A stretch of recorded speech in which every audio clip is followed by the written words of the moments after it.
In una città nota per la penuria d'acqua è quasi il colmo che una sorgente crei tanti problemi.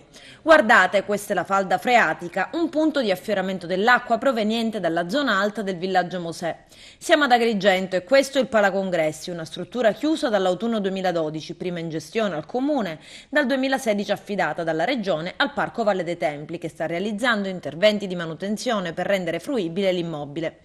I lavori in corso stanno però impattando con un problema serissimo, una sorgente molto attiva ai piedi del Palacongressi, che per essere gestita richiede un importante impianto di pompaggio, ovvero 7 pompe elettriche e diverse vasche di grandi dimensioni per l'accumulo del liquido, parte del quale finisce ovviamente buttato via. Avete sentito bene, costa meno tenere la sorgente sotto controllo ma disperdere l'acqua che sfruttarla.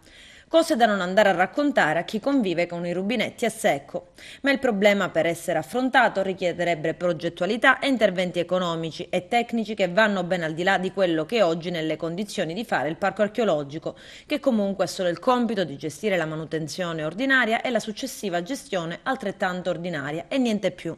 Anche il comune di Agrigento al momento non sembra interessato alla questione, nonostante esista una sorgente vivace in pieno centro abitato e in un quartiere dove manca qualunque studio di tipo idrogeologico.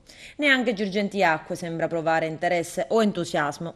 La società che gestisce il servizio idrico integrato è già concessionaria di impianti e fonti già esistenti.